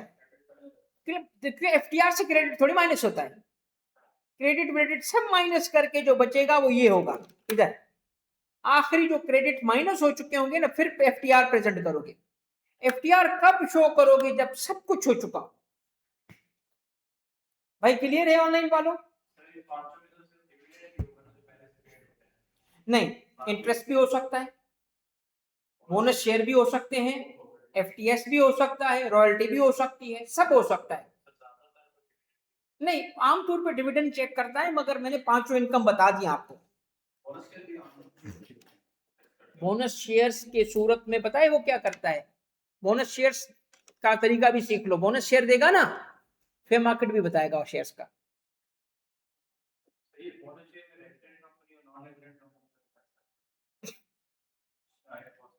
हाँ सबर। अब कुछ सवाल ऐसे हैं जो आपकी डिटेल्स, यानी जो आप अभी पूछ रहे हो ना, ये क्वेरी सेशन में भी आएगा, पूछ सकते हो। मैं ये नहीं डिफर नहीं कर रहा किसी भी चीज को, मैं आज जो पढ़ा रहा हूँ सब आपके क्वेरीज को सॉल्व करके भेजूंगा।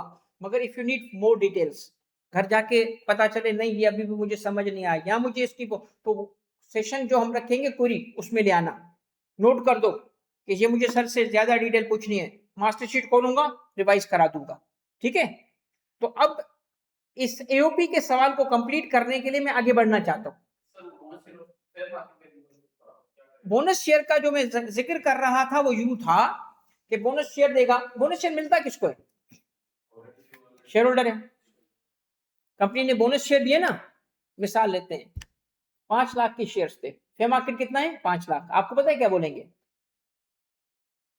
x2 तो हमें तुम्हें बोनस शेयर इशू करें।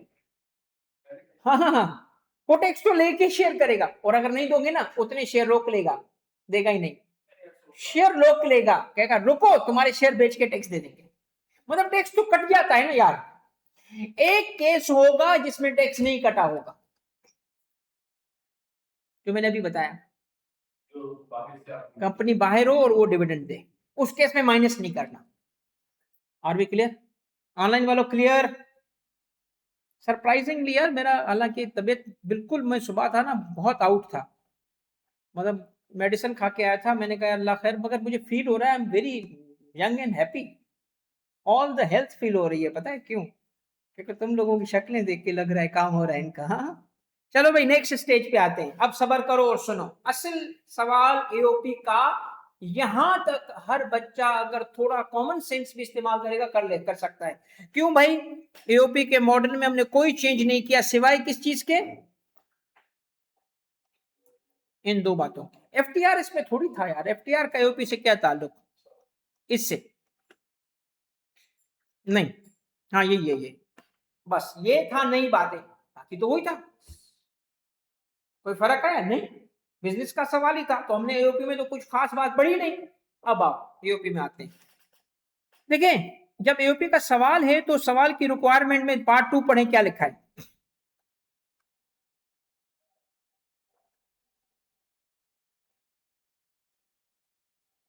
ये नहीं, हाँ ये compute total taxable and tax liability of मंजूर नदीम, ये है प्रॉब्लम भाई, मंजूर नदीम मसला है। कैसे मसला है? क्योंकि इनको टैक्स करने का स्पेशल मेथड, आम मेथड नहीं है। और अगर आप लोग कहो,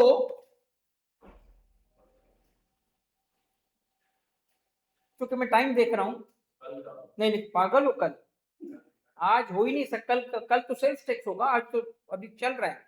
आप लोग कहो तो मैं आपको इस सवाल को छोड़ के रियल रेट्स पे एक ऐसी वर्किंग कराऊंगा कि आपको लॉजिक भी समझ आएगी और फिर आपका सारा का सारा एओपी का मसला भी हल हो जाएगा। क्या मसला हल करें?